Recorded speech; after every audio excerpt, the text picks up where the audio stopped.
Hey everybody, it's me Amanda with Once in a Wild, and welcome back to another Once in a Wild Wednesday, where each and every Wednesday evening at 6:30 p.m. Central Time, we go live on a whole bunch of platforms now, but mostly on Facebook and YouTube, and we're happy to see you guys coming back again. Welcome if this is your first time, or welcome back if this is your 100th time. We've done over 100 live streams. Can you believe it? So we're going to go ahead and get started, you guys.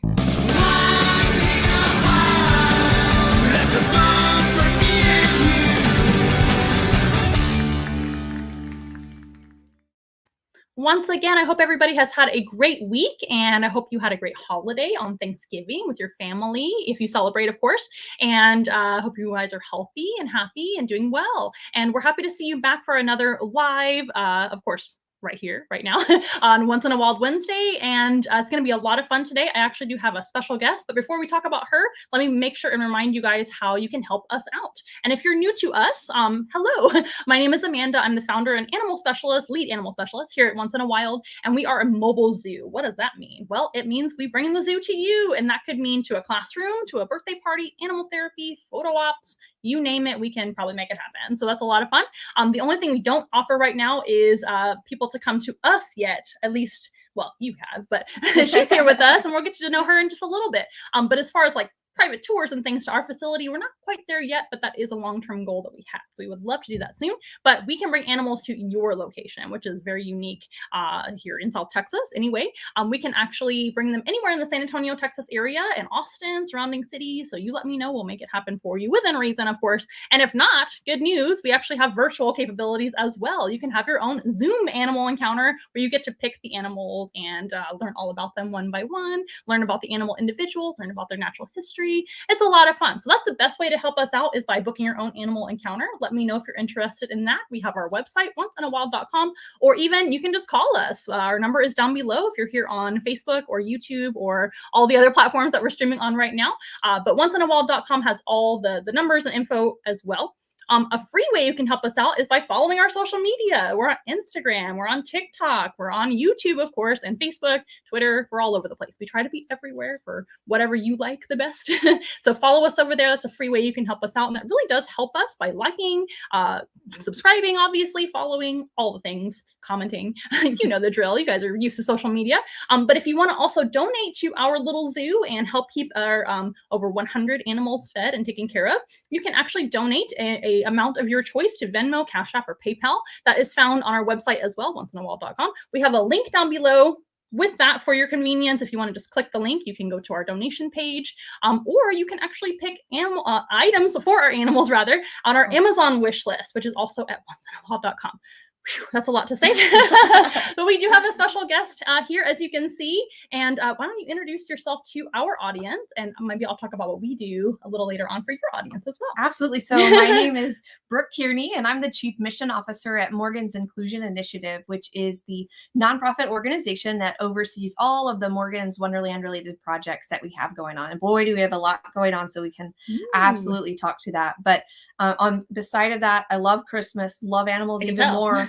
So I am just on cloud nine. So thank you so much for having us here and allowing us to share with your audience about what we do. And then we're looking forward to partnerships, because we do know that inclusive play and inclusive recreation, especially involving animals, is so beneficial to so many folks. And so I look forward to carrying that mission on further than just today. I mean, for my own benefit, right? And then now other people, right? Okay. No, absolutely. That sounds like a really good idea. And absolutely, we are for everyone. That's one thing we pride ourselves in, is being able to include whoever maybe can't go to the zoo, or maybe there are sensory issues there or something like that. So we want to make sure that everybody can experience animals, because it's very important to us that you guys learn about animals and learn to love them and learn about their conservation, but also have a great time and get some animal therapy in and enjoy yourself and get some photos. And everybody should enjoy. Yeah, I love that you're able to take time with people, right? Yes. That's very different than, I mean, we love our zoos and we love our stuff, but being able to take time individually really makes a difference. So kudos for that. Thank you. So what do you know about us, first of all? And I'm so glad you're finally here. I feel like I know you already, but we just met right now, you guys. So this is organically happening right in front of you guys. But what do you guys know about us already? I know you know a lot. I know a little bit. I love your website. And as we talked earlier, absolutely love your social media and all of your graphics and everything that y'all do. I think that is absolutely top notch. So that's immediately what stood out to me. But I love the personality that you give, or you don't give the personality. You let the personality of your animals really speak through in a lot of what you do. And so for me, even, my inclusion work right now is really related around disabilities and special needs, but in my personal life, it's related to everything. And so even just giving everybody a voice and being able to just be them, right? And do them, right? Exactly. Do you? Exactly. I think is really Yourself. cool. So I love what you do. I love your you. history. And this is amazing over here, folks. I can't even tell you.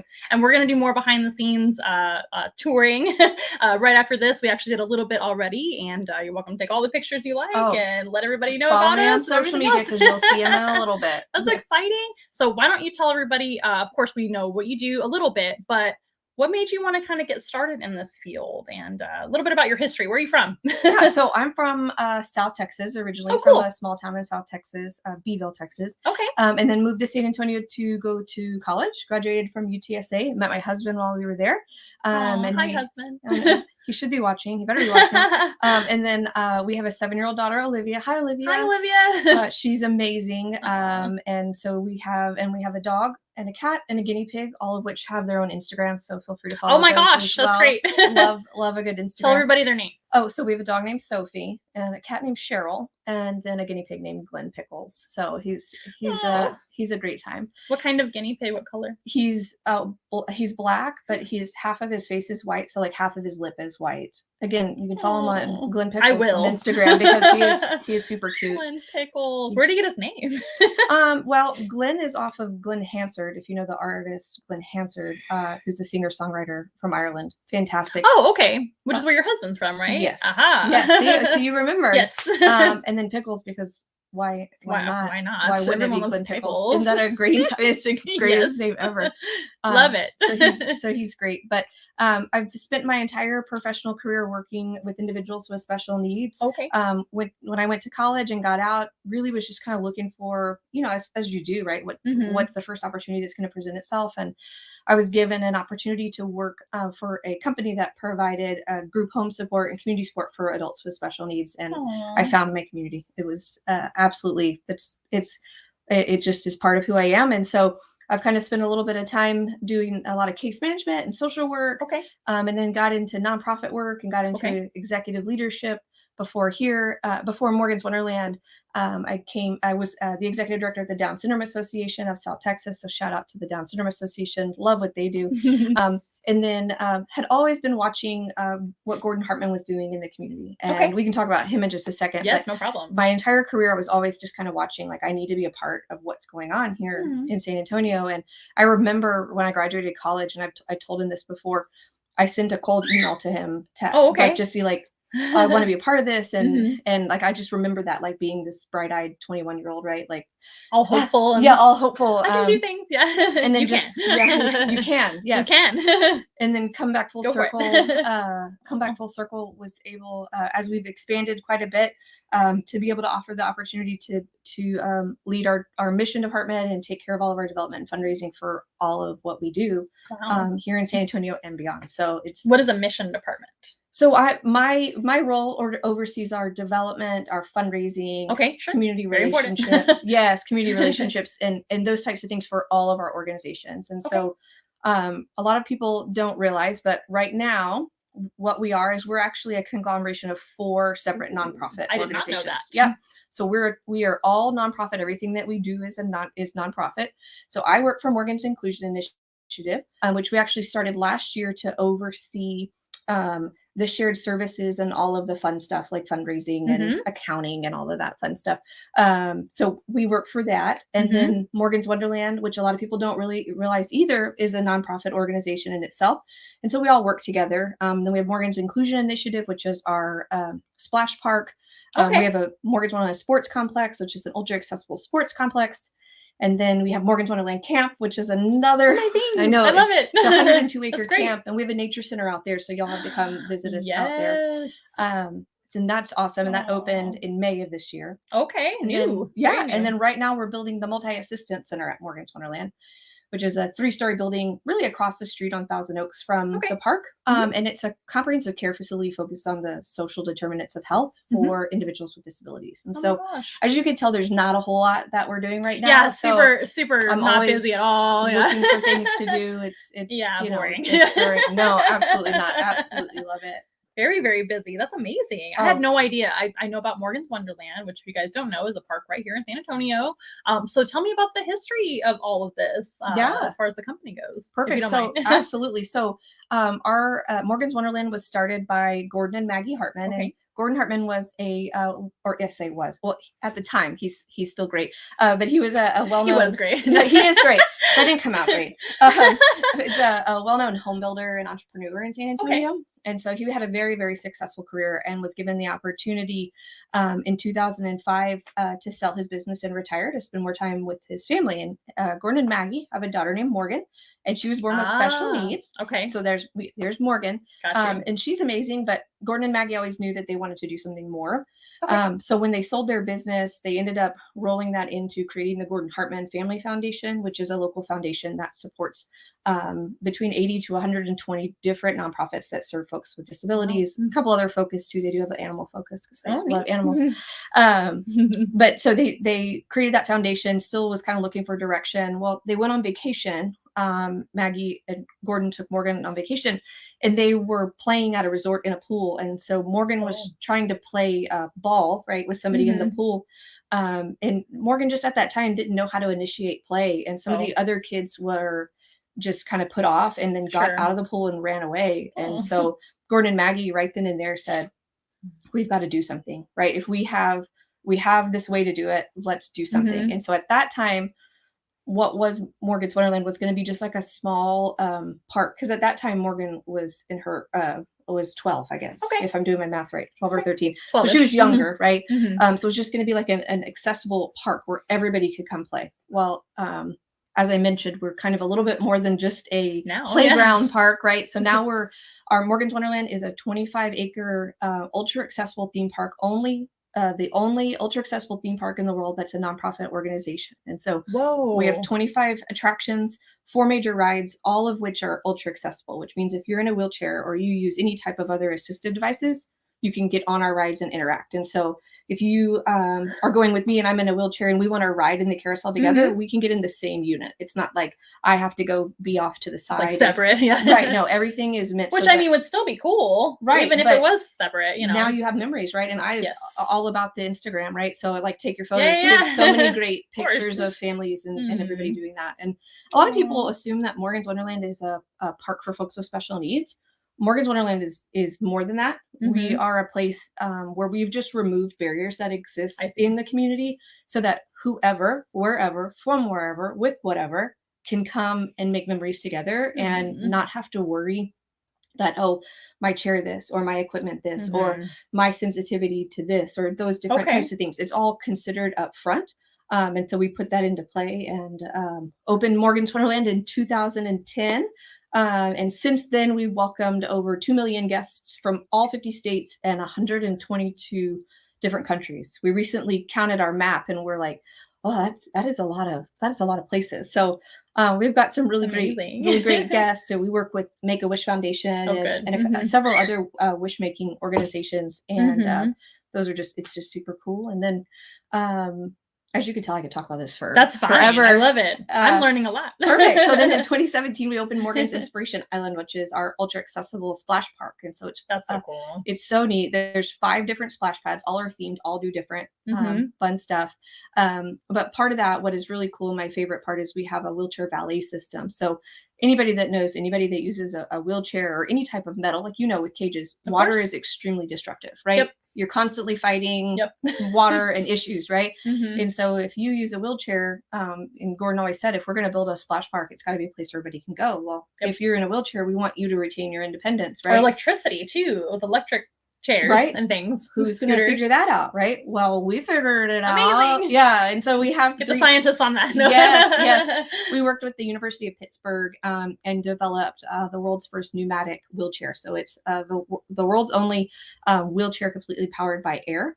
And so if you Wow. are independent and, we have a lot of guests that drive and come on their own and Sure. use power chairs or electric chairs to get around. I don't want you to have to get out of what you're comfortable with. And then you Oh. have to rely on me to push you around, right? Right. You want to be independent and go Mhm. interact and go under the water. So you can transfer into one of these chairs. We have some I other see. manual chairs that you can use as well.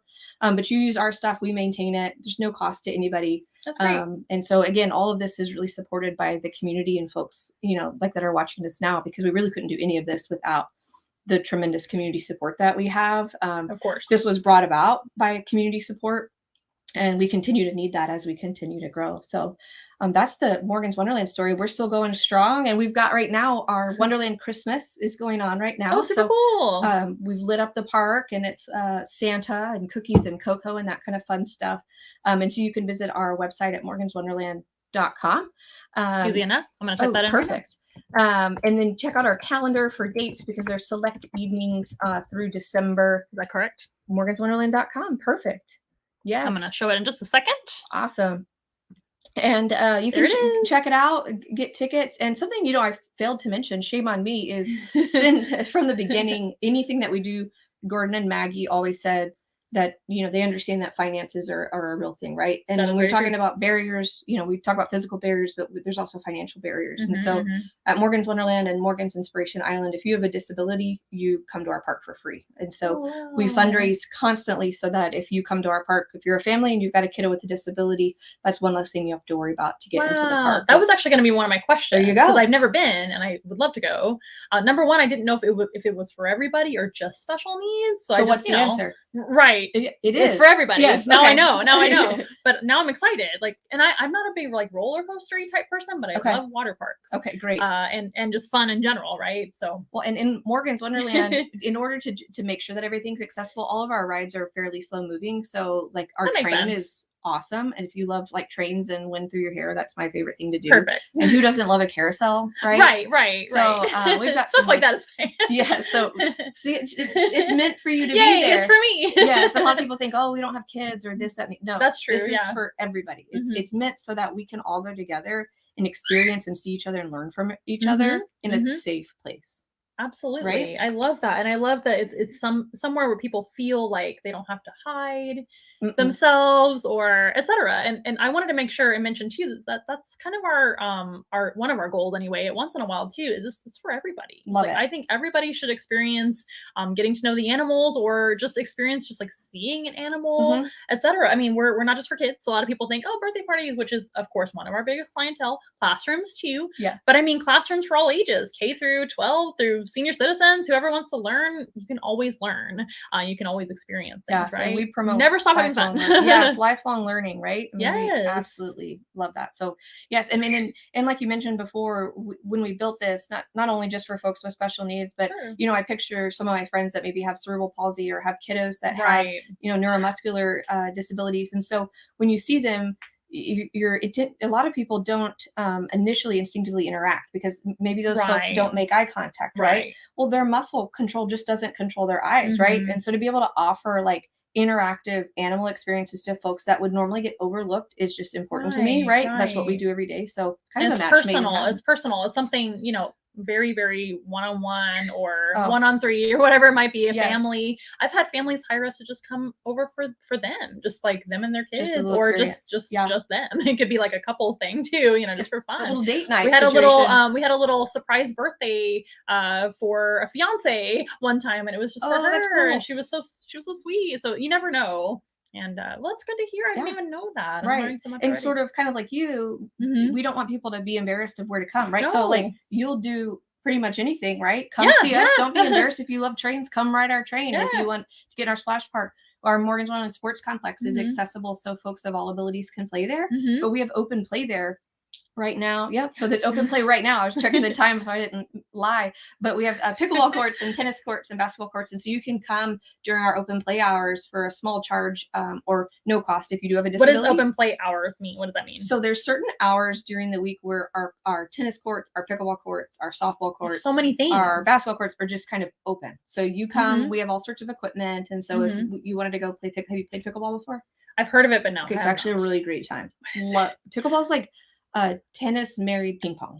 Okay, I love pickles. I mean, I do too. are there pickles involved? Do you want to know the story of why it's called Yes. pickleball? Because I had to look up I have this. no idea. Okay, well, it's funny because the guy She's that... making it up. No, I'm really not. Google it. Google it. No, I've definitely heard of it before. I was just like, okay. Yeah. Well, but now I've heard it again. So yeah, the guy that invented it actually had a dog named Pickle.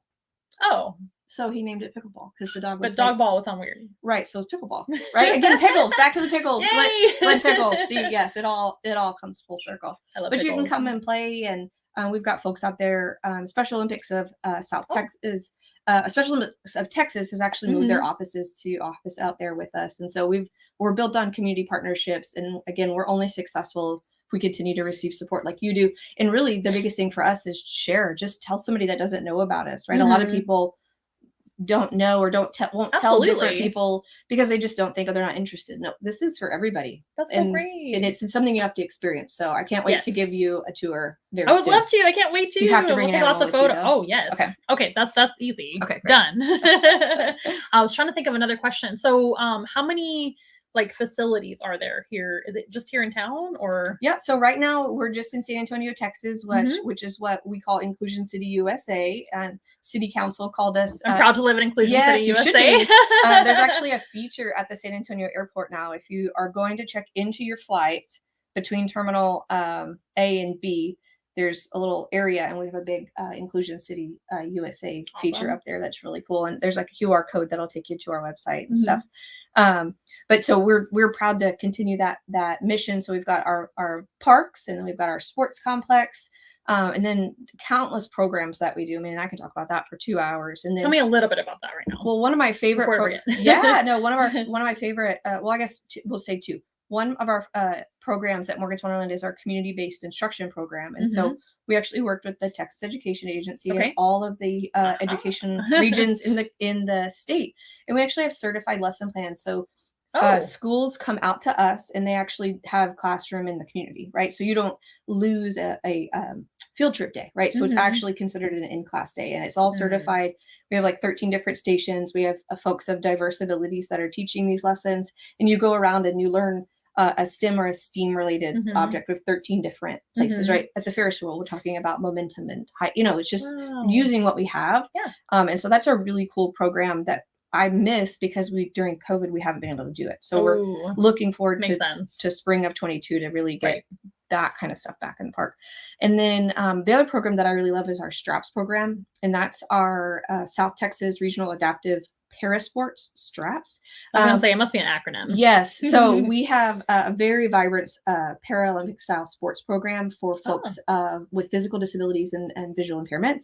And so we offer 13 different types of Paralympic style sports. We have a very vibrant junior wheelchair basketball team. We have a great power soccer team. Wheelchair rugby. If you haven't Google that, because that'll blow your mind. These folks are. Oh, I have seen this. Okay, now that you mentioned that, these folks are basketball true athletes. True athletes.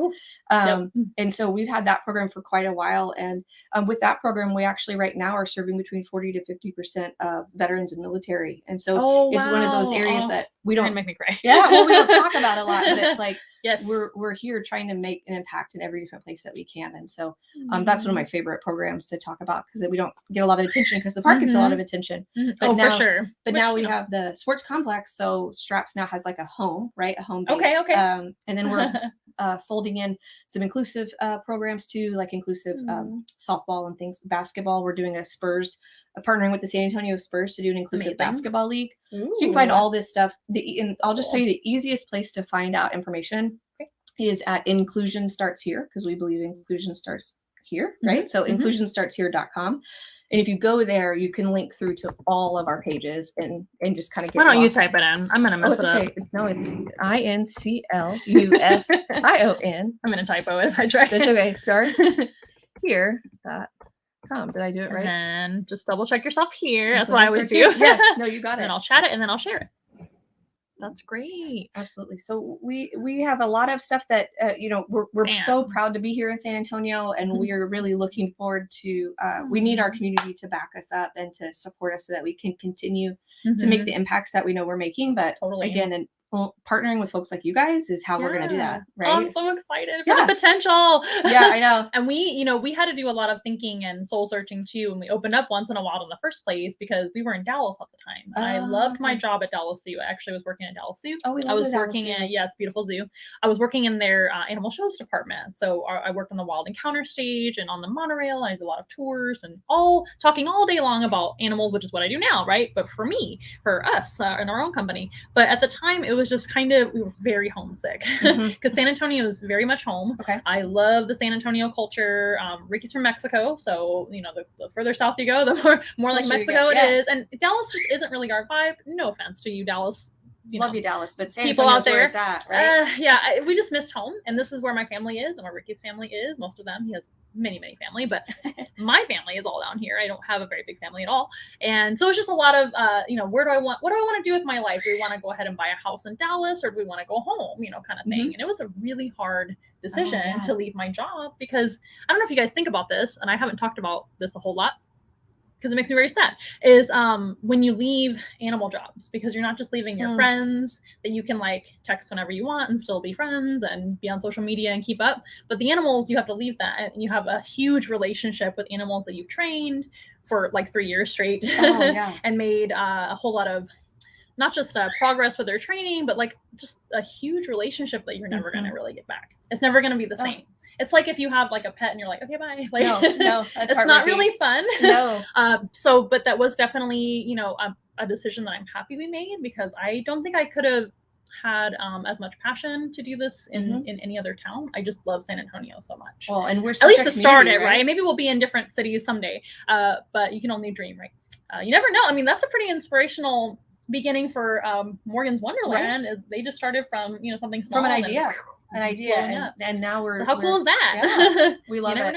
Yeah. So we're really happy to be here in San Antonio. I think the culture is just right for us, and it is very inclusive, and I really missed that feel. So if you guys haven't been to San Antonio before, I highly recommend visiting. If it's safe for you to come do that. What would you say to, this is something I always think about too, because I actually grew up with an aunt with special needs, my mom's sister, and she was just 1 year older than my mom.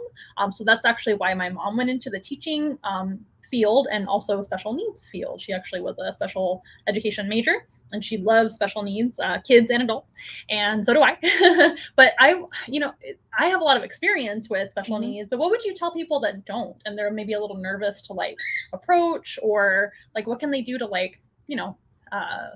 include people like that in their life, or just to kind of at least be polite, or you know what I mean? What would be the advice that, cause I'm sure you're the expert here. Well, I'm just lucky to work with some really great people, and we have a great family. You're very humble. But a couple of things. The first thing is just be yourself. Yes, right? I agree. Folks that don't have disabilities, or maybe don't have a child or a family with disabilities, get in their head a lot, right? And they get into, if I'm going to do this or that. Just be yourself. People with disabilities are people, right? Who have emotions and love and whatnot. So trying to just be yourself is the easiest thing to do.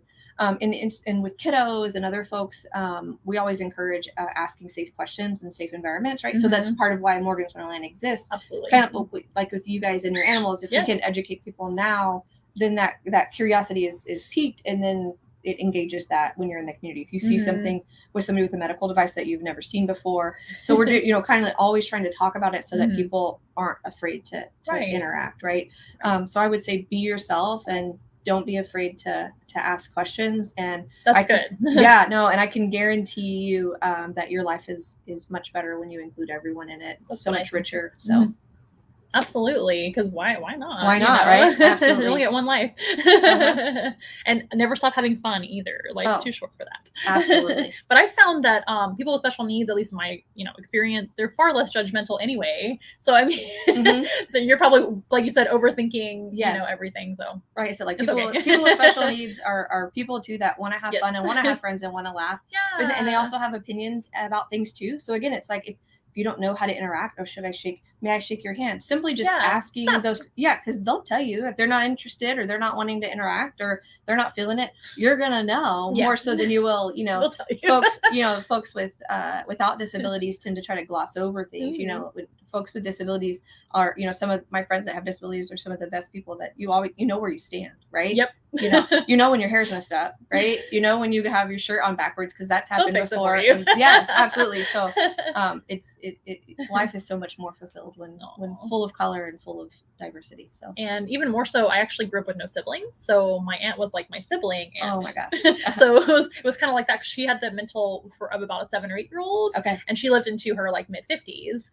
Is she from San Antonio too? Yeah. Oh, yeah. We cool. actually lived together in this house. This is where me and my family all lived together in this very building that we're in right now. I grew up here ever since middle school and up until like, you know, young adult. And my mom and dad, my grandpa and grandpa, my aunt. Oh, very cool. 6 of very us. multi-generational. Love that. Yes, but a small family. So that was pretty much all we have. So my parents made the decision a long time ago to, well, it's actually my dad's idea, to go ahead and have them live with us. That way they wouldn't have to go to like a home or anything like that. Right. So we could take care of them. Love that. So having those conversations up front is really helpful. Yes, too, right? yes. Especially because we had my aunt and my grandparents who were actually kind of older too. They were older parents to begin with. So they were already kind of getting up there and everything. So that was something that we were really happy with that decision. Best decision ever, and we all got along pretty much all the time. Very which cool. was very unique, I know. Yes, very awesome. But, yeah. Well, great. I'm so happy to learn so much about. Absolutely. Is there anything going on besides the Christmas extravaganza? You guys have our Wonderland Christmas all lights. Yeah, is great. So please come out and visit us there. If you haven't been out to Morgan's Wonderland, coming during Christmas time is my favorite time. Oh, again, cool. You love Christmas, apparently. Right? Yeah. Just a holiday person. But then something else that we have going on, we have our Snowball 5K. And 1K, which is a walk, run, roll, or stroll. So however you want to complete that 5K or 1K, we invite you to come do that with us. And that's a large fundraiser that we put on for Morgan's Wonderland and the sports complex. And so like we talked about, Straps is heavily involved in that. And that's on December 18th. And registration is still open. So if you go to Inclusion Starts Here or morganswonderland.com, or even just type Snowball 5K in San Antonio, it's going to come up in the system. So we still have plenty of t-shirts and plenty of interactivity.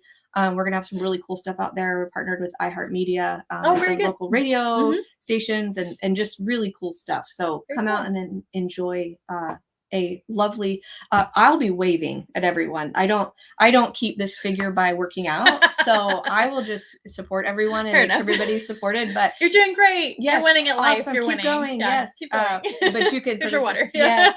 And we have some very competitive folks that do, that use chairs and different things to complete the race, and they'll kick your butt. So come out and enjoy and register for that. Because again, that's one of, it's a fun thing to do while still supporting our mission. Of course. And what is that going to benefit for that 5K? Yeah. So the funds that we raise, so the registration fees and all of that just help underwrite the cost of the free admission to Morgan's Wonderland. Wonderful. And like we talked about, our sports program is no cost for folks with disabilities. Very good. And so we need to cover those costs so that folks aren't having to pay. And so all of those proceeds go directly to cover those costs. Excellent. I was just curious. Yeah. And then, I was going to ask you something and it just went away. Maybe I'll think of it in a little bit. Let's see what everybody out there is saying. I want to check in with you guys. Oh, Ricardo, you're just silly. That's Ricky. He wanted to know the Instagram handles of your pets. Oh, great. Hi, Ricky. Is he just in the other room? Yeah, just pretty much. Love that. He's very supportive.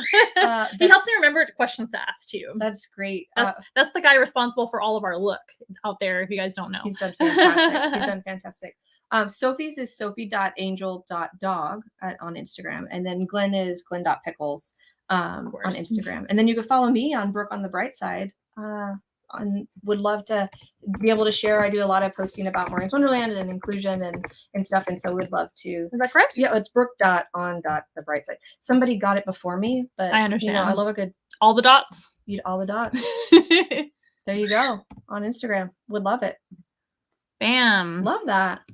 Perfect. Yeah, once in a while. A little plug on a. Yeah. Oh, absolutely. There you are. Oh, hang on. Stand by. There we are. That's so cute. Oh, thank you. You're welcome. God, I feel famous. Follow her and follow us too. It's a free way to help us out. Yes. And Once in a Wild was taken on Instagram. but Once in a Wild Zoo was not. Which Perfect. is what we did. Love that. So Love we're that. Once in a Wild Zoo on Instagram and TikTok. I think love that's that. the only two that are weird, and then the rest of them are at Once in a Wild. I love what y'all do. I mean, and Thank their you. Instagram is cool because you get to see all the animals. There's a picture because I was showing everybody at work. I was like, guys, Oh my look gosh, where we're going. thank you. And there's one of the ferret, one of the ferrets, and his little tongues hanging out. That's Thor. And it's little, and then you had it was so cute. He always does. He sleeps like that almost every day. Oh, see, that just makes my heart happy. It's so cute, just a little tongue. So, and if you pick him up when he's still sleepy, it'll stay out for like 5 minutes because it's dry. He's like, yes, you can't get it. I can't. Love it. So, what are some of your favorite animals and your experience with animals outside of your own pets? Do you have very much experience? We love animals, so I'm so glad. Yes, no, and in the right place. we talked earlier. I know my husband and one of my best friends absolutely hate snakes, and like not even like we can't even talk about snakes in their presence, right? Oh, that's just silly. I know, snakes. But you have some really cool snakes that I got to meet that I'm excited. We'll go back up there and take some pictures of you holding. Okay, and there's one named Slytherin because I am a Slytherin, a self-identified Slytherin. Woohoo, me too. Perfect. Yes. Took the actual official test, so I can officially say perfect. You know your Patronus too. It's the animal. You will never guess what it is. It's a mole. A mole. Oh, Isn't that's that kind of cute. Oh, so, and I love just any type of weird, unique types of animals. Aww. Possums are my favorite. Love rats.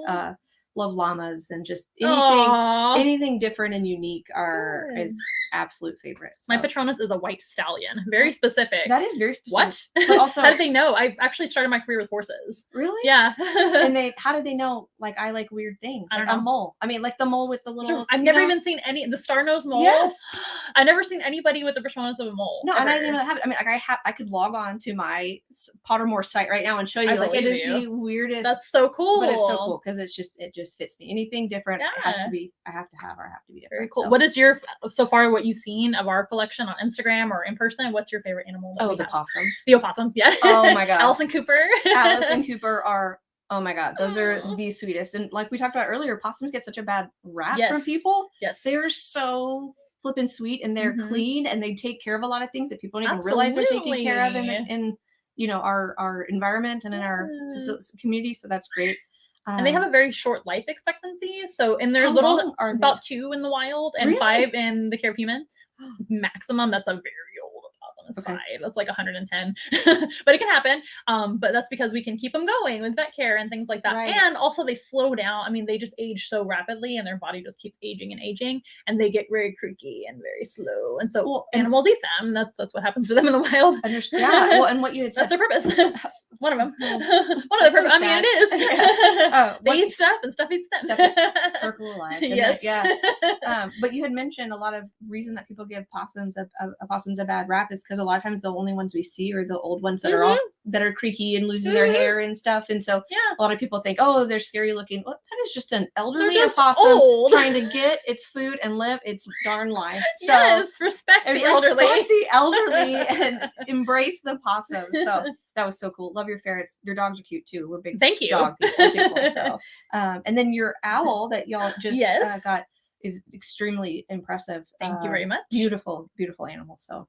I don't really have a favorite. You were asking me that earlier before we started. Snakes are my favorite animals in general, but I could never pick a favorite species. Okay. One of my favorite species are like some of the venomous ones, like the mambas and stuff. I think they're like amazing. Definitely not an animal for once in a while. That doesn't make any sense. Right. But I have worked with venomous snakes before. Okay. Some of my favorites to work with are rattlesnakes. They're actually very, very relaxed type of snakes. Really? They don't move very much. They just kind of hang out in their little coil, and you move them from here to there with equipment when you need to, and then you put them back and they're happy to eat, and they're very healthy, very easy, cool. Beautiful animals, very, much animals to respect, of course, but they're just one of my favorites. I think their adaptations are incredible. Slytherin, our California king snake, behind the scenes, he's one of my favorites. The Indigo Snake is another one of my favorite species. Are you familiar with the Indigo Snake? Is that the ones that kind of looked at different colors, or they're iridescent? Yes. So they're jet black, but in the sun they're iridescent, and they're huge. They're actually a colubrid, like a king snake is. Oh my gosh. And they're similar in the fact that they eat other snakes and things. So if you don't like snakes, I mean, they eat other snakes. That's so your friend's snake. That's their snacks. Even venomous snakes. Yeah. But they are the largest colubrid or that type of snake in the United States and Canada. I forget, North America. We'll just say that. They're huge. They're like a 10-foot snake. Oh my gosh. They're here locally? Yeah. Well, I don't know if have a ton of them in Texas. There are some in Texas, but it's very rare to find them, unfortunately, because they're endangered. But they're more eastern United States. Okay. There's a ton of them out there. Well, And there used to be, but now they're endangered. But they're making a comeback, though. They're very, very protected. You can't even like look at them cross-eyed without getting well, and they're a unicorn citation. colored. If they're unicorn colored, I mean, how do you? I know. I mean, love unicorns too. So Yes. I mean, that's one thing y'all could, get. But we'll work on getting a unicorn. Okay, great. Or an indigo snake. There you go. It's about the same, right? And another thing about the indigo snake is people mess with them and they're not aggressive. So that's where they have to be protected, because people will just take them out of the wild and take them for a pet, which back in the old days, it didn't really matter that much because there was tons of them. But thanks to habitat loss and all the problems, and people just take it, just like horny toads or another one, horned lizards or horny toads here in Texas used to be numerous everywhere. Like people, not even a couple generations ago, say we used to see them crawling around in your backyard, and now you can't find them anymore because they're endangered. So sad. But that's thanks to humans, Yeah. But that's the Debbie Downer. So animals are the best, right? Animals are the best. There's a balance to it, right? So snakes are my favorite. They get a really bad rep. I've never been afraid of them. Even as a little kid, my mom would literally tell me to go catch them because she was scared of them at the time. She's not anymore. Thanks, Mom, for adapting to my lifestyle. She doesn't care at all anymore. She loves snakes now. Mom is actually very tolerant of pretty much any animal. She's very non-judgmental anyway as a special needs major, right? But snakes took her a little while to warm up to because she didn't know anything about them. So as a little kid, like 4 years old, I would be catching snakes for her and be like, Mom, I got it. Don't worry. I'll put it in the yard for you. Kind of thing. I don't know why she thought that was a good idea at the time, because who knows what kind of snake it was. Right? Yeah, go catch nothing dangerous, thank goodness. But I'm still here today. So well, and that's I've always loved them. what you mentioned there is so symbiotic to what we do, yes. right? Because and part of what makes me tick and wake up in the morning is the knowledge that we're creating this new generation of people, right, who are exposed at a young age to things that you don't normally see, right? And it's normalized to the point where it's accepted and everybody should be included. And so having a 7-year-old daughter, it's so inspirational to be able to know that we've got this new generation of humans that need us, right? But it's the same thing with animals. It starts early. It starts with the kids. It starts with experiences, starts with interactions, and starts with people saying, this is safe and this is okay and this is how you do it. So absolutely, what you guys, see how it's like, and that's the biggest reason why we opened up in the first place, is because we got really tired of people saying, well, the only good snake is a dead snake, or isn't that awful? It's like how would you like somebody to say that about you without getting to know you first? And also, people killing spiders or whatever, just without a thought at all. That's just normal. Right. And I don't think it should be. I think it should be very abnormal to just kill things. we should educate, as much as we can. And that in turn, it goes from humans being the problem to humans being the solution. So that's what we want to be. We want to be the solution. Love it.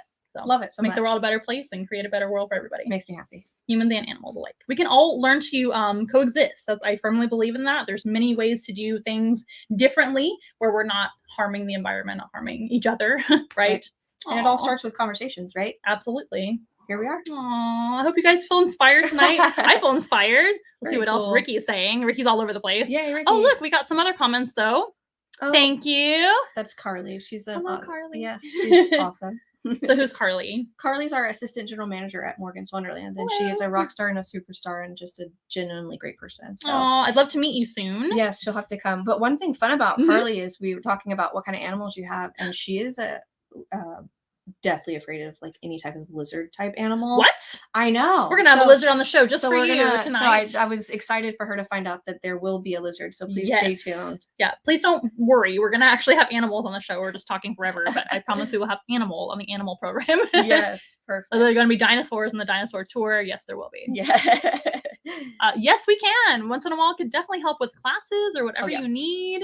I would love to talk about that. Oh, look who's chiming in! It's Inga from San Antonio Charter Moms. I know Inga. You know Inga? Yes. I was gonna say small world. She knows a lot of people. Yes. Yes. And I feel like we know another mutual person. I can't place it right now. Maybe they'll chime in as well. I'll think of it later. Awesome. All right. It's live, you guys. This is real life. That. Believe it or not, this is live. If you're just joining us, I've got Brooke here from Morgan's Wonderland. Well, it's not really just Morgan's Wonderland. Right. And so Morgan's Inclusion Initiative is the overarching nonprofit that I work for, which gives me the benefit to be able to work for Morgan's Wonderland, Morgan's Wonderland Camp, Morgan's Wonderland Sports, the multi-assistance center, Mhm. and whatever else we cook up overnight, because we're not done yet. So Don't stay ever be tuned. done. Don't No. ever stop learning or evolving your business or Absolutely. anything you guys want to do. You can do it. Okay. Absolutely. Anybody can do anything they want. As Absolutely. long as it's something good, right? Yes. Oh yeah, of course, Ricky. We can. We have the Morgan's Wonderland STEM. How do you pronounce that? Well, STEM is science, technology, Mhm, engineering, mhm. and math, and then STEAM is with an A, and that's with an arts component. I told you, Ricky, it's STEM. It's Because STEM he was STEAM. correcting me. I'm like, what? But if you obviously add the A, that makes Then sense. it's STEAM. Yeah, so it's STEM and STEAM are kind of that current thing, because you've got that arts component, and That makes y'all are sense, such a which is so important. yes. I was actually a fine arts and photography major before my your zoology degree. art in here is amazing. Thank you. So in addition to Christmas, unicorns, and animals, art, I love art. movies, We're a music. big art fan. Oh yeah, we could talk forever. Oh my gosh, we're gonna be besties. Oh, Ricky says Grandpa opossums are beautiful really too, are. and Grandpa humans too. Yes, Absolutely love Grandma and Grandpas. absolutely. Yes, exactly, Ricky. You are correct. Be inclusive with animals too. Snakes have feelings too. Yeah, and another thing I firmly believe in too is that. Okay, I've worked at so many facilities with wildlife, all sorts of different, like, been so blessed to work with so many animals on the spectrum and get to know what I love. Mhm. I work with dogs and cats, horses, domestics of all types, and then, I mean, reptiles, creepy crawlies, birds, all kinds of things. I really wanted to have a lot of variety in my life. I've even worked at SeaWorld, which of course has the marine and all that stuff. Very cool. I am not a good swimmer, so I knew that wasn't really my calling, although Okay. I just love it and weep every time I see orcas and things. So Oh, I grew yes. up going there, so absolutely love it. And I loved working at SeaWorld, absolutely loved it. But I worked more in like education. Oh, so we perfect. would do like talks about the animals and tours, and that's where I got my feel for what I really wanted to do in my life.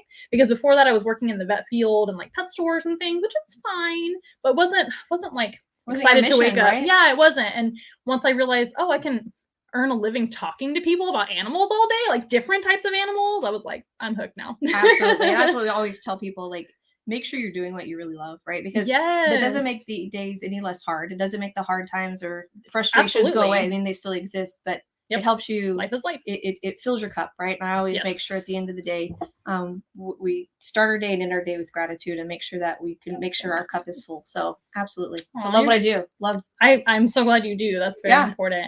And yeah, so exciting. Very, very good. Well, if you guys have any other comments besides Ricky, if you guys want to chime in, although thank you, Ricky, for chiming in and reminding me of things to say. I know you guys have a life outside of Once in a Wild and Morgan's Wonderland, so you have things to do. It's okay. You can always watch this again. What's nice about we're live right now, but it'll repost on YouTube and Facebook for you guys to watch over and over again if you want. And if you go to our YouTube, there's actually so many live streams. We've done well over 100 of them. During COVID is when we started doing them, because it was either do that or nothing, close. Right? Yeah. And I wasn't about to do that because we just opened, but that was pretty challenging. What kind of challenges did you guys go through with COVID too? Everybody did. Everybody did. I mean, it was just, I really refer to that time, and we're still sort of in that time really as the pause, right? Absolutely. Everybody just from one day to the next just hit a big pause button, right? And everything that we had in motion, everything you had in plan, just pause, right? And it wasn't stop, right? It wasn't rewind. It was pause. What's gonna happen? Right? Just hold, just stop and hold, right? And we all just kind of stop and held for a while. And so I think there's a lot of trauma and emotions surrounding all of that we all need to be very open and honest about. And so fully invested in that. But Morgan's Wonderland, we actually, our last day of operations in 2020 was March 13th, and we were closed for 353 days. Until we open for the 2021 season. And so a place of connection, a place of a place of smiles, to be able to go to work and to not hear the park music, to all that, was just so upset. And we really had to switch, gears to let people know, like, we still need to maintain, we have all these things going on. Please continue to support us. Right. And so opening back up this year, obviously it's not been as not back to like 2019 numbers, but we're definitely seeing a great trend. And that's good. We think San Antonio is doing a great job with COVID protocols, and which is why I think we've been able to get back a little bit sooner. So we did struggle a lot, but really the community is what's kept us alive. So that's good. That's good. And a lot of great, really passionate people. That's good. That's very important.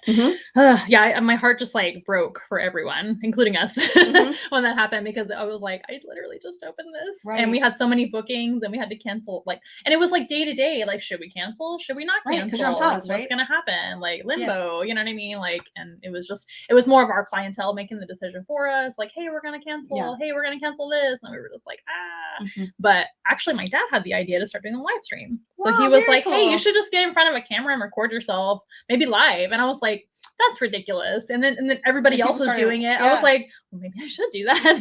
And we just went for it. We started doing it 3 times a week at the time. Now there's no way I have time for that. I barely have time for once a week, which is great news. That means we've grown. But yeah, so that's what we do now. And like I said, every Wednesday, here we are, within reason. Sometimes we want reruns because I have a life, and sometimes I have to do something else. Oh, I remember what I was going to say. One of the biggest reasons we opened up was to teach people about how every species is important. So not just the elephants and the pandas and the tigers that everybody goes to the zoo to see, which is fantastic, but also people's pets at home are really important. Pet care, I feel like, is one of the most influential kind of things to teach kids in order to have empathy, because if you just, buy your kiddo a goldfish and put it in a bowl and forget about it, like, what does that teach them? You know what I mean? So you have to have respect for animals. It's really important to me.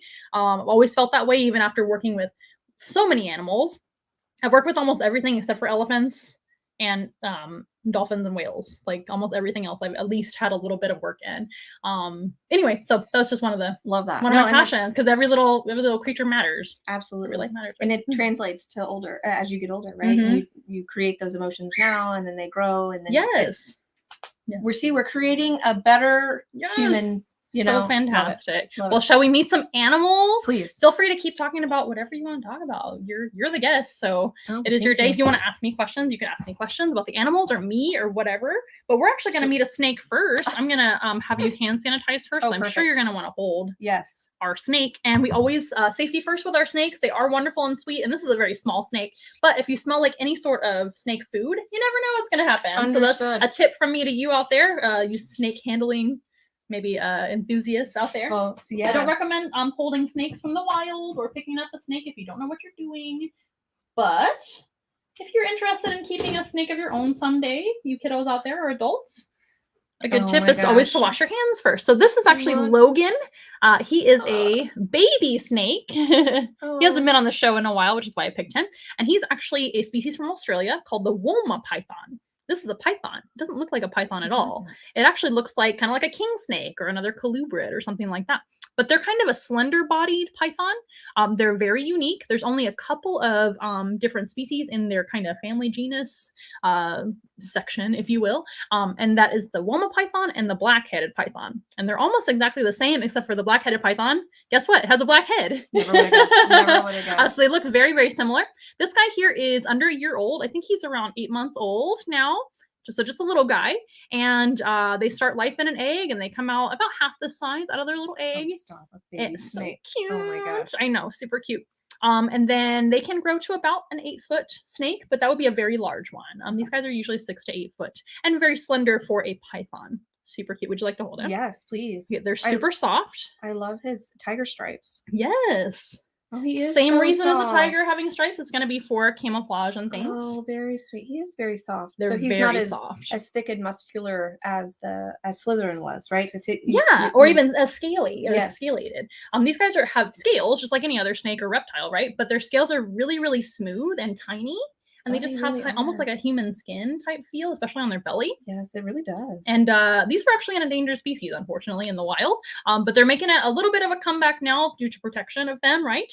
Very important when it comes to snakes. So a lot of snakes in Australia, that's the only place that they're found. These are an Australian species. Australian animals in general. It's a great big island. It might be huge, but it's still an island secluded from other, continents and things. So the animals that live in Australia are very precious to Australia. And unfortunately, there's a lot of invasive species in Australia. You know what that means, right? Yes. So animals that shouldn't be there. That's one of the biggest problems with Australia because, again, it's an island. So if invasive species get there, they're going to be there Mhm. unless we do something about it, right? So these guys actually, their main reason for being endangered is going to be habitat loss, just like any animal. So habitat loss from humans just moving into their territory. But these guys are really well adapted to a very hot environment. So they live in like the deserts or scrubs of Australia. So both those type of environments, very, very warm. So they actually have a very skinny belly and kind of I know he's kind of chunky right now because he just ate not too long ago, a couple days ago. But he's got almost like a pointy spine Mhm. and a skinnier belly, especially for a python, right? Most pythons are kind of chunky because they're constrictors, so they have really, really heavy bodies. But he's moving around. But these guys are more designed to be very, very minimally on the hot sand. Oh, so there's gonna be like their surface area is small. It's a skinny belly, so that makes sense. And they're really gonna only come out at night. But if they have to come out in the day, it's usually gonna be in the evening when it's a little cooler out. But if they have to, they can skitter across the sand with their skinny belly. And they're so slender and long because they typically live underneath, like in a tunnel system of like another animal, like a mole or something like that, that's going to maybe dig a hole for them. They're not really going to be digging it for themselves, but they might go in and adopt the home of another animal. That's also where they hunt too. So even though there are a python, and pythons squeeze their food with their heavy muscles and body, it's not as thick as other pythons. So what they usually do is they'll go into the tunnel and actually pin their prey up against the tunnel. And kind of like pop and hold them there, and then just do like that instead of squeezing because there's no room in there. But they're pretty cool and very gentle with humans. You can see super sweet. Most womas are like that. And I don't know where the word woma come from. I think it's just an Aboriginal name for the type of snake that it is. Black-headed python, that's super easy because they have a black head. But yeah. So pretty. What do you think? Oh, he's great. And I always find it funny when people are always like, "Oh, slimy snakes." I'm like, snakes are not slimy at all. They're so sweet. If they're slimy, we're slimy because it's like almost the same. Really like it's just dry, like smooth. And he's so sweet. Oh, thank you. Tell me his name again. Logan. So kind of like Hugh Jackman because he's from Australia. Oh. That was the best we can come up with. Okay, I'm here for it. Love that. I just love the name Logan anyway. You're a sweet angel. So this type of snake in the wild, they would eat rodents, of course. That's the main reason why snakes are very important, because rodents, as much as we love them, the sickly ones can make other animals sick too or carry parasites and things. So it's really important for snakes to be eating the sickly rodents for the other rodents too, so that they stay healthy. Just like the deer, the sickly ones get eaten by the wolves and things like that. Same exact concept. So these guys eat a lot of rodents. That's what all snakes do most of the time. Some snakes eat roaches too, which is also really important, like garter snakes here in Texas. But they will also eat things like lizards, and they're very opportunistic that way. If they can eat it, they'll catch it and eat it. That's awesome. So how often does he eat? This guy, since he's a baby, I'm feeding him about every week or at least every other week. If they're going into their shed cycle, they typically don't want to eat. You probably are familiar with that because you babysat a ball python for a while, right? The ball python. Bob the python, super cute. And when they get their cloudy eyes and their cloudy skin, they typically can't see very well and they feel a little bit nervous about, especially ball python. So typically we skip feeding that week. They typically shed about once a month. So you're too sweet. And of course, snakes have a forked tongue, right, guys? They have a forked tongue for smelling. That is their best sense. They don't see very well. They don't really hear at all. They can experience sound in different ways. Just like a deaf person could. Exactly. So they can super feel very well as far as vibrations and very loud noises. You're touching them. Obviously, they can feel all of that. So they can still experience sound, music, and things like that, but they don't traditionally hear like we hear. They don't have external ears whatsoever. They do have internal ears. So some people think they hear a little bit better than we used to think they do. I'm still on the fence about that because we can't prove it. But they also have inner ears for balance. That's their main reason they have that as well, because they have to be able to balance their bodies and things. But his eyes are always open, right? So he does see. It's just kind of blurry and no color. So does he ever? Can he close his eyes? No, they cannot. Oh, so their eyes are always open. Cool. They have a scale over their eye called a spectacle scale, like glasses. Very cool. So, but they can actually move their eyes underneath the spectacle scale. So sometimes if you pay attention, he's really tiny. But if you see a snake, they'll actually kind of shift their eyes around. Just so neat. And you'll notice he has little eyebrow markings. You can actually hold him up for everybody to see if you want. See, he's just a sweet. Oh, how could you not? I don't understand. All you people that are snake phobes. Why? This is the cutest animal. Yes. He says hello. Well, and I harmless. I like snakes non-venomous because you're you physically feel their interaction with you, right? That's you can right. feel them on your skin, Very and so tactile. and I'm a tactile person, Oh. right? So I just think that Makes sense. I think it's just so cool because you can like feel their bodies moving, and I think that interaction is something, and you won't get scratched. You really won't. It's so soft. No legs, no nails to scratch you, right? Yes. What else was I gonna say? Oh, I forget because they're so wonderful. Look at the orange belly. They do have a bright orange belly, which I don't know why, it's just beautiful. And of course the stripes are the bands to keep them camouflaged when they come out in the sparse grass and things like that. They can blend in really nicely. Oh, I was gonna say he has the dark eyes and the eyebrow markings over his eyes, and that's actually to help him with the sun. If they come out in the bright sun of the desert, that helps them to kind of shade their eyes from the sun. Pretty cool, almost like a football player with the grease or whatever you call that. Yeah, I don't watch football, so I don't know what that's called. The makeup. Yeah, that's what we do for Halloween costumes, right? Yeah. And everybody knows what that means. But look, he's just he's a cuddler. Yeah. You're so sweet. Yeah, they're wonderful, and of course non-venomous. But venomous snakes, very important to the natural environment as well. And we always recommend is the best thing you can do literally with any wild animal is just leave them alone. Leave them alone and they'll leave you alone. If you ever have a snake in your house or something like that, I would always call a professional. Make sure what kind of snake it is first. You can always call me. I love to do that for people. I used to do that all the time in my neighborhoods and things. Go help people remove their snakes. It's typically something harmless, and even if it's not, I can handle that. But I don't recommend you handling it yourself just in case, because we don't want to put you guys in harm's way or the snake in harm's way, because everybody's important, right? Right. Oh my goodness. Let me hold him and show everybody again. I know. Yes, he definitely feels you. I love him. There we go.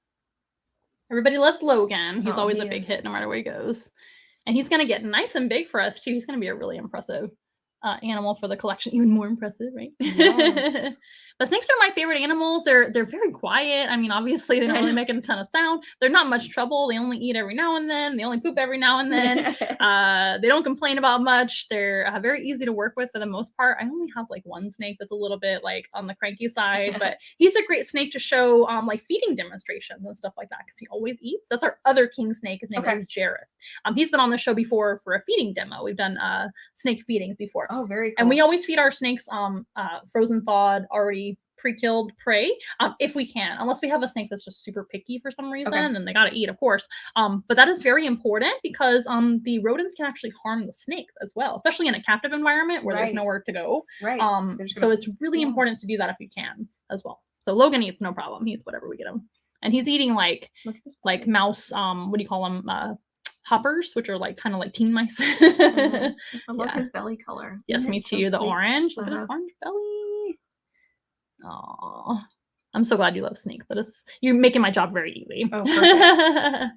But it's okay if you guys don't like snakes. We have something once in a while for literally everybody. So a lot of people assume that we only have like reptiles or we only have creepy crawly stuff. That is not true. We actually do animal therapy, traditional animal therapy, which is like petting animals, having a great time, just relaxing with like our rabbit or guinea pigs or tortoises. Rabbit is amazing. Thank you.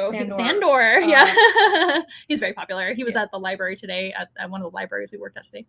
Everybody loves him. He's a rock star. But we also have exposure therapy too, which is like this. So if you are afraid of snakes or afraid of spiders or lizards, we can, and if you're willing to, we can actually help you with your phobia. That's something I'm very proud to actually offer to our clientele.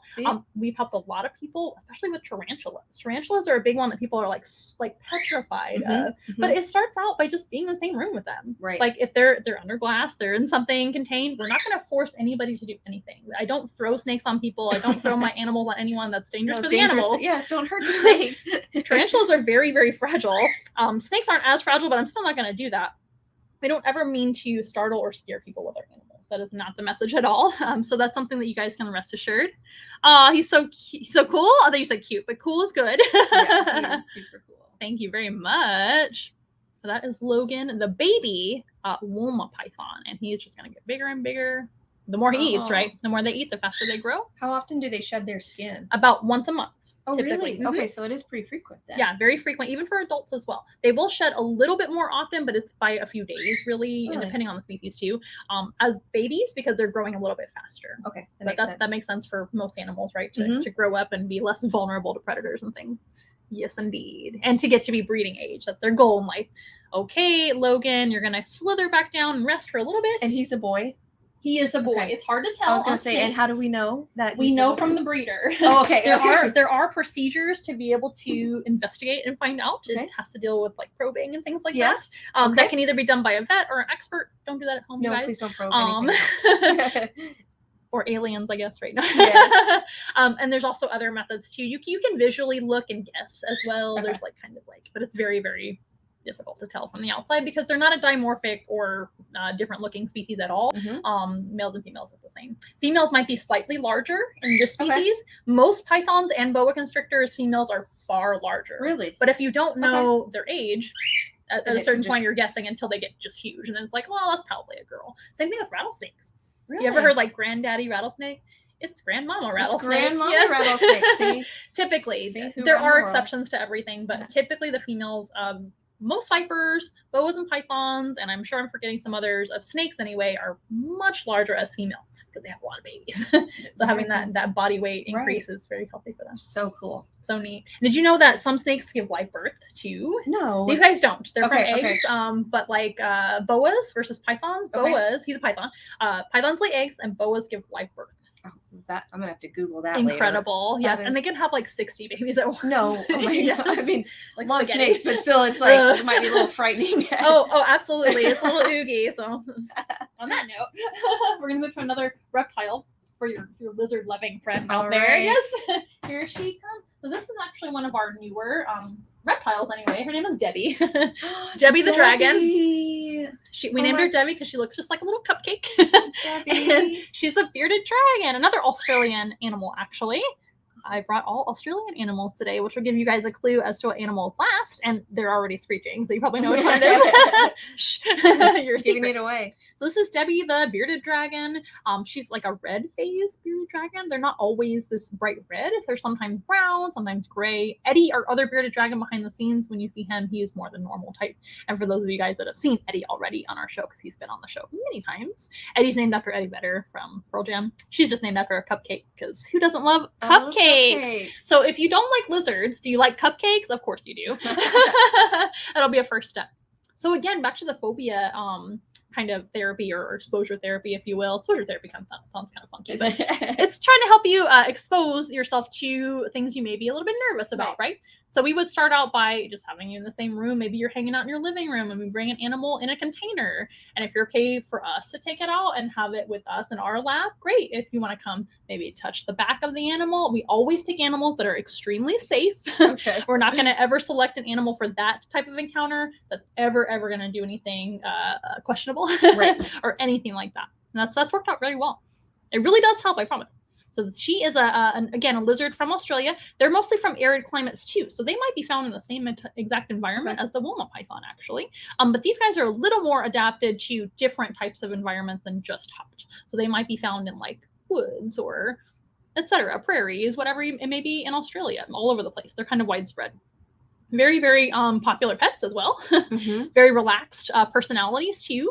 And very calm. Not necessarily a great pet for everybody because their care matters too. It's just like any pet. Cat, dog, guinea pig, rabbit, horse. If you don't have the means, you shouldn't have a pet, in my opinion. But they are wonderfully handleable, which is why people like them.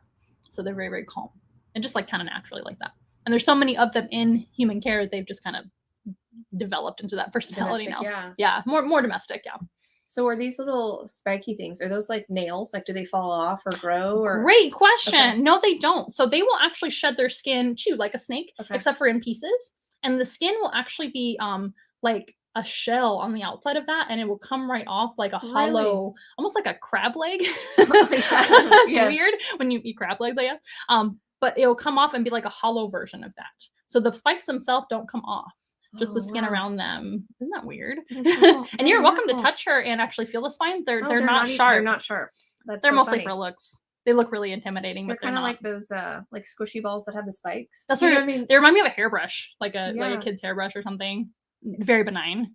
Oh yeah, no, And they look Debbie super is sharp, one of but they're the not. not only animal therapy animals, not only animal therapy animals, but a petting zoo animals too. So we each have like a mini petting zoo. We don't have like llamas and things yet, or donkeys or goats, not yet anyway.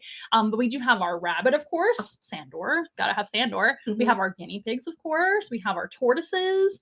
Our ducks can be involved in that, and some more reptiles like the bearded dragon as well. You're so And she's sweet. usually there. She's very calm and sweet. And so that coloring under that's her coloring, right? That Yeah. red. I It did kind of not looks like paint she her. was in like a bag of hot Cheetos or something. Yes. You know? Yeah, I actually know a famous YouTuber, Brian Barjak, that has a bearded dragon that is very bright orange, and Oh, his really? name is Flamin' Hot Cheeto. See, That is the name yes. of that's the name of the bearded dragon. Because that's that color. Yes. It's like hot Cheeto. And that one is red all over. So depending on the selective breeding and things like that, just like Okay. dogs and cats and things, guinea pigs, whatever, we can actually have different colors of them in human care. Would you like to hold her too? Sure. So just kind of support. I usually recommend supporting both set of legs. Okay. And if she gives you any trouble, I'll help you out. Oh, she's already giving me trouble. So, Oh. so what you want to do Okay. is kind of like, see how she's kind of gripping the edge of my hand Yes. there? Okay. And I'm kind of have my thumb here, just in case. You can't really hurt her that way. No. They're very Oh tough. my God, your tummy's so cute. Tell me about her ears. Yeah, so those are her ears That's right so there. cool. You found them. They yeah. are ear holes. They do have finish ears, the unlike hole. snakes. No snakes have external ears. Some lizards do not have external ears either, but it's really rare. It's like chameleons and some other weirdos. And then most lizards have the ear holes. They just don't have the flappy parts that we have. That's a mammal thing. Only mammals have flappy ears. Okay. These guys are more streamlined, so they have very good hearing. In fact, their senses are heightened with every sense. So every single sense on a bearded dragon is very, very good. Great eyesight, great hearing, great sense of touch, taste, smell, all the things. So they're very equipped that way for life. And they are diurnal species. The snake that we just met, Logan, the Woma python, he's more of nocturnal, nighttime. These guys are more daytime. In fact, they're pretty strictly daytime. She tends to go to bed as soon as the lights are out. And they just kind of sleep like, well, at least in human care, they just kind of go to sleep wherever. But in the wild, they'll kind of like find a tree branch or a rock or something that they look like. That way they feel safer to just kind of sleep. And they'll literally like just, they look like the environment. Very, very well camouflage, blended. All these rough scales help to keep them protected, especially going backwards. Oh, yeah. Because most animals, when they're hunting another animal, they're going to come from the back, right? So they will, kind of be maybe deterred from, especially like a cat or something like that, that might feel, Isn't or at least nature protected. crazy? I know. It's so cool. When you think about it, it's mind-boggling. And Debbie has like human eyes. I don't know if you can see it. Like she's got like human eyes. I've had a lot of people tell me that lizards have human-like eyes. Yes, and you're right. They definitely have a lot of person. personality too. Bearded dragons are a wonderful animal. They are very intelligent. They know exactly, yes, they know, like I have containers for like bugs and things because they do eat bugs. They're actually omnivores, so they eat a little bit of everything. Not picky eaters at all. You can tell Debbie hasn't missed many meals. We're working on that body condition now. Remember, we haven't had her very long. So she's a lot better already. She was a little overweight when we got her. Actually, there's a live stream with her when we first got her. You can see the difference already. Oh, yes. Very chunky. But that's very easy to do because these guys always act hungry. Kind of like a cat. Like, I'm starving. No, you're not. You're literally not. You just Garfield. Ate. Yeah. You just ate. But they're not picky eaters, which is a great adaptation for survival in the wild. Because if you're like a panda, for example, which is very endangered, they only eat one type of bamboo in one altitude in China. That's ridiculous. No wonder you're endangered. A selective diet. Yes, and they only breed like, pandas. They rarely ever mate. They rarely ever breed. So they're just, they're just destined for, being endangered. But if you're an omnivore that eats whatever, you have a lot of options in the wild, right? So you can eat leaves, you can eat fruits, you can eat bugs, you can eat other lizards, you can eat worms, you can eat all kinds of fish if you can catch one. You name it, they'll try to eat it as long as it's small enough. Kind of like fish. Fish are kind of opportunistic. Whatever fits in their mouth. The carnivorous ones are like, yes, thank you. Am I talking too loud? I didn't mean to. But I was gonna say, we have containers for bugs. Even if I don't have bugs in them, and it's like the certain color, they're like, excuse me, bugs. Yes. Or like when we first got her, she was on a little bit of medication, nothing major. It was more precautionary. But every time I would go to that side, she'd be like, time for my worm. She would get a worm with the medication on it. And they're just so smart and intuitive to like human lifestyle, right? Because they're not, they're wild animals, but They're so sweet. they learn very quickly. Oh, look at that beard. You can see why they call them the bearded dragon. Yes. They got a beard. It's not hair. And so bearded It is dragons scales. like to be handled? I would say they're tolerant of being Okay, handled, just like snakes. Okay. We can't really find out if they really like it. Although I feel like she would be, really, really struggling if she really hated it. Right. But we, if any of our animals are feeling that way, we try to acclimate them to being handled because that's their job here once in a while. But we do have several animals that don't really work that much in programs, but they still have a home here. That's what something also that I'm very proud of is once we adopt an animal or take on an animal or whatever, they're going to have a permanent home with us. They're not going to move to another facility. So we don't take any animals that we can't take care of. But even if they decide one day, I don't want to work anymore, I hate this, they're still going to have a home and be happy. Wonderful. But it's really easy in my experience to acclimate bearded dragons, especially because it's in their nature to just be calm and be held. Yes. But we have, like, for example, our tegu lizard, which is a big black and white lizard from South America. She was definitely not into it at first, but she was a animal that had been found in a neighborhood and super, who knows how long she was running amok out in Dallas. Actually, animal control gave her to us. But she acclimated very well over time to being handled, and eventually now she's pretty much a pro at it. She still has her days, just like all of us. We all do, right? Yeah. Hedgehogs are another one that they're not super fond of being handled, but we keep it brief. All right. You have any other questions about her? Or she's awesome. Thank you. Oh, Nikki, can we ask questions about all animals in general? Sure. You can ask questions about any animals that you would like. I can do my best to answer the questions. I've worked with many of them in my career.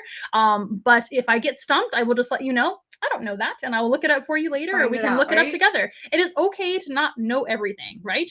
Nobody knows everything. That's just ridiculous. And one of my favorite things about my job is learning all the time. I'm sure you guys too. Like, you're always evolving. You're always learning something better. We're always doing better. We're always learning new things about the animals that we love, or animals that we may be a little bit nervous around. IDK. Oh, she's a little nervous. Yeah. She's really sweet. She's really sweet. Debbie the cupcake bearded dragon. Also, a very common one for us to bring for like children's parties and things. Very, very harmless. Most of our animals are like that. Yes, science. But yes, absolutely. You guys are more than welcome especially on the program any Wednesday night when we broadcast, maybe next week or whatever you want, even now. Ask away. I'm an open book. I don't mind. Keep it family friendly, of course, or else we won't highlight it. But are you ready, Debbie? She's like, I'm ready for bed, I think. Looking me into my soul. Yes. I felt like we have a connection, Deb. Aww. Oh, Deb. You're very flexible for your size, Debbie. Very sweet, Deb. Aww. You have a wonderful evening. Thank you very much, she says. All right, Debbie. We have one more animal to meet. Okey-dokey. Another Australian native.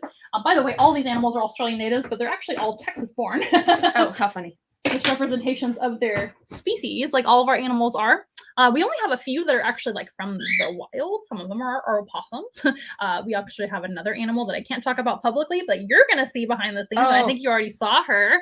Another rehabilitated type animal. She's still a secret. Eventually we'll announce her. But yeah, we have a few of those. Most of our animals are from a reputable source somewhere, either a very good breeder that we want to support small business wise, or rescues, animals that we hand-me-downs. That's the biggest. Yes.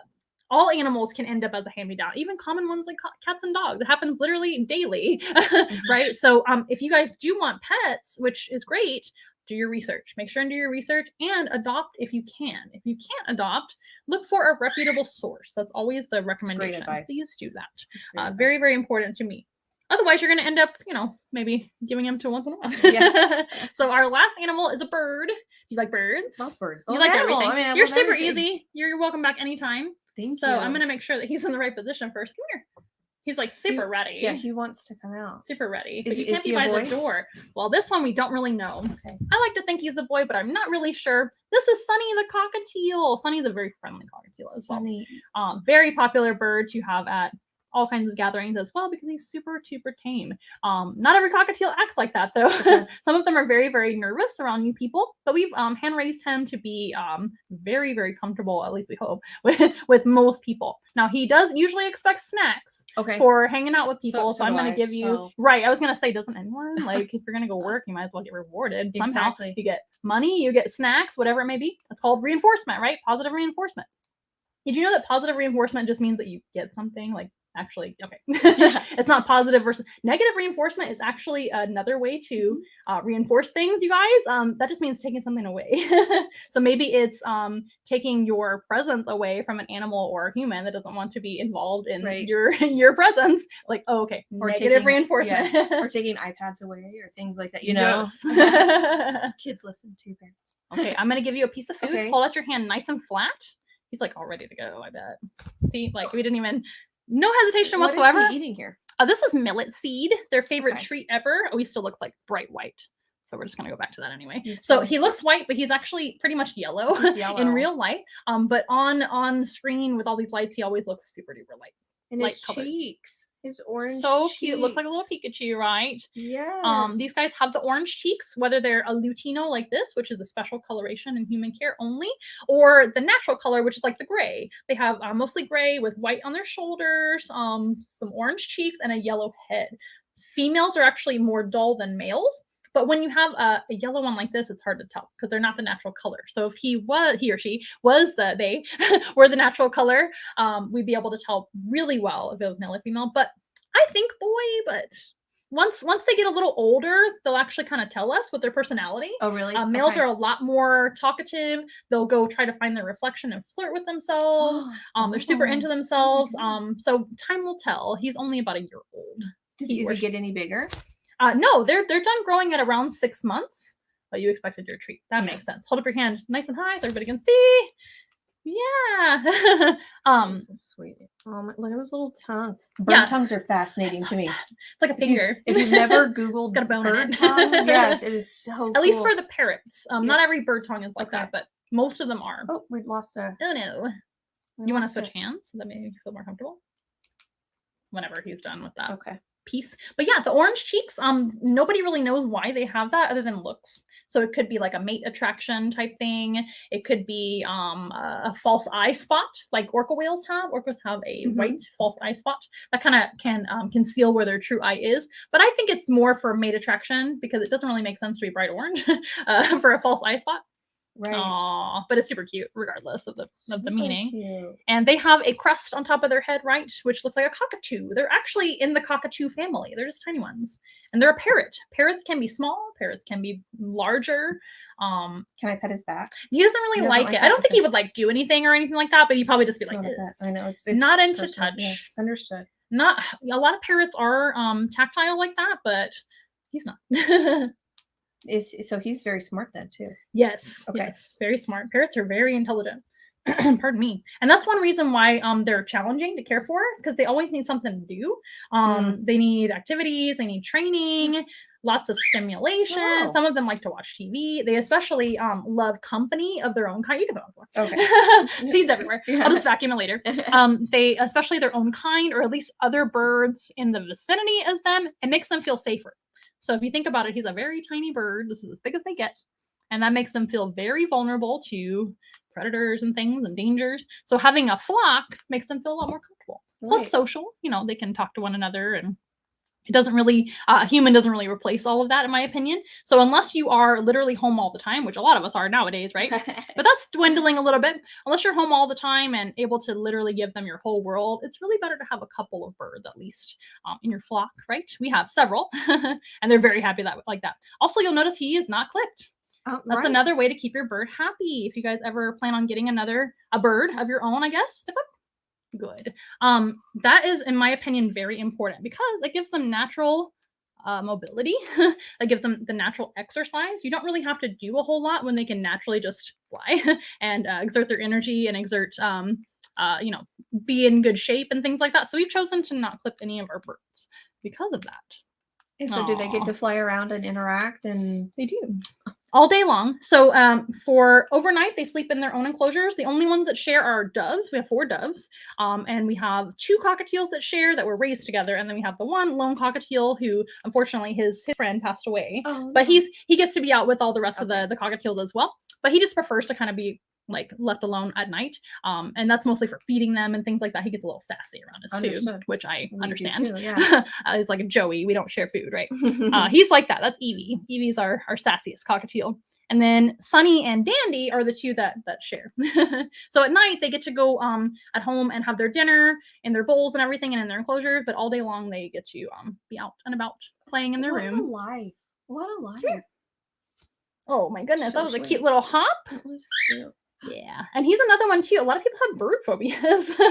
So this is another animal that we can help people get over their little phobias and fears, which I've never had a bird phobia either. You want to know the one animal I'm scared of? What? Actually, there's 2 I lied. Okay. But the one that I'm really scared of, like I do think it's kind of a phobia or true phobia, and I don't know for sure. I've never been diagnosed with this. Is flying cockroaches. Really? Those are the ones. Yes. But you have some cockroaches. I do. Right? They're the Madagascar hissing cockroaches. Okay. No wings, very slow. Can't run that fast at all, so they're not as bad. And those took me a while to get used to. Okay. Because they do remind me of the other guys. So Ricky helps me with that. Yeah, in San Antonio, we get a lot of those that creep in. I think it's the surprising, startling factor. Like you don't know where they come from, and they're just there, like in your kitchen. Flying like, in your kitchen. Yes. Yes. Terrifying. What's the other one then? Monkeys. Monkeys are scary. Because they're very smart. They're a little mischievous. They are fast too. When you work with them, they kind of they want to get away with a lot. They can take your keys and they have hands, things like that. So it's just something to kind of be. I need to change hand position. Kind of be hyper aware of when you're working with them, because accidents happen. They can escape and things like that, and they can get after you. They're very dangerous because they can give you diseases and things, and they can bite you. Lots of things. So monkeys aren't really my thing. Not your thing. So we won't have any monkeys in once in a while. No, I don't think so. I wouldn't be opposed to maybe like lemurs someday or something like that. Those guys are beautiful, a lot less cantankerous. Okay. But I do get a few calls every now and then. Do you have a monkey? No, I do not. And monkeys aren't really an animal we would aim to have anyway, because we don't want to give the image that monkeys make good pets, which I mean, a lot of animals don't get me wrong, but I think that's especially one that I don't think people should like be holding, taking pictures with, things like that. It's okay to go see them at a zoo and take a picture that way, but if that makes sense, because they're a very dangerous animal to have in your home and things like that, and it's not good for them. They don't do well in captivity either. But zoos obviously take better care of them. And monkeys are a lot of times when people get one, they end up rehomed as well or abandoned, which is very sad. But birds too. Birds are very, a lot of people think that you just put them in a cage and that's it. There's a lot more to it than that. They're very messy as well, as you can see. Yeah, and this is just the seeds. Think about the other end. Well, Sunny, you're very cute. You're very, what's the word? Kind of horizontal. Yeah, and aerodynamic, horizontal today. Oh, so cute. You're cute. So who was your favorite tonight? Or do you have one? Probably Logan. Logan the snake. Very good. Very good. Because he's very interactive. Yes, love him. All right. Well, I am going to go ahead and close just because we could be talking forever and ever. Please let everybody know again what's going on now with Morgan's Wonderland, where they can find you, etc. Maybe reintroduce yourself as well for people just tuning in. Yeah, so I'm Brooke with Morgan's Wonderland and all of the Morgan's Wonderland family. I would encourage you to visit us online and follow us on social media. morganswonderland.com or inclusionstartshere.com. Oh yes. But you're so cute though. You can't be upset. I don't want him to turn the computer off. Oh, it's helpful. But we've got a lot of things going on, and we had mentioned before, a lot of people just don't really realize that we're a nonprofit organization and we can't continue to do what we do without the support. And that's, whether that's your time, whether that's your treasure or your talents. We invite you to join us with your time, your treasure, or your talents to make sure that we're continuing to be able to make memories and to connect with awesome folks like you guys. So, and again, our Snowball 5K, 1K walk, run, roll, or stroll come on December 18th. Register online. It is a timed event, so that's pretty cool. Oh, very cool. And then Wonderland Christmas, because Christmas, right? It's in the evening. We've got lights. Really December. Golly, I can't believe it. Yeah, Santa's made special Happy December. trips. Yes, and Santa's made special trips to be at Morgan's Wonderland, so you can come meet Santa and take a picture with him and enjoy the evening. So this Super was just cool. a surreal experience for me. So thank you so Aw. much for the opportunity. And You're very welcome. And you're welcome back anytime. It's been a Awesome. pleasure. Thank you for being here. I'm going to keep feeding Sunny so he doesn't fly away, and just make sure we're in a good spot to close. I think so. And I hope you guys have enjoyed. I know a lot of you guys have a life and you weren't really chiming in too much, but thank you to those of you that actually tuned in or you're going to watch again. That is very, very helpful and encouraging to us. And I think it's been a fun show, right, Sunny? He's like, I just want to eat snacks. yes. Is his love language snacks. Oh, not so much pets. But love snacks. that. Yes. All right, you guys. Well, it's been a lot of fun. Again, if you want to support Once in a Wild, the best way to do that is also by booking your own animal encounter, right? And don't forget Morgan's Wonderland. Yep. So book your own animal encounter, whether it be here in town or surrounding cities in person. And that can be animal therapy, exposure therapy for you lizard phobes out there, etc. That can also be for a birthday party, classroom learning experience, of course, nursing homes, anything at all. You let me know what you're interested in and we can make it work for you within reason. If you're not in our area, though, virtually. Another company we work with quite a bit is going to be Eva's Heroes. We actually work with them all the time. For a while there, it was like once a month. They're fantastic. Yes, they are. They are wonderful. One of my favorite Zooms to do is with Eva's Heroes. And they're actually planning soon to have in-person interaction with the animals very soon. So I'm really excited to finally meet my friends from Eva's Heroes in person. That you've been seeing on the screen, right? I know them very well. They know me by name already and everything. This is super cute. All right, you guys. Well, it's been a lot of fun. Again, if you want to support us, following us on social media is a free way. Booking your own animal encounter, whether virtual or in person, or you can actually donate via Venmo, Cash App, or PayPal. Every little bit helps. Even Amazon wishlist as well. It helps us take care of our beautiful animals and keep going with our passions and what we want to do. You know, everything you've learned about tonight. We hope to see you guys next time. We get to our last thing we do is our theme song. Okay, so, love a good everybody. theme song. Bye. We are nothing close to ordinary, but we love to be your friend. Hold our hands and let's have fun together, singing as loud as you can. Everybody singing once in a while, together. Once in a while, I wanna hear you say once in a while. That's the fun for me and you.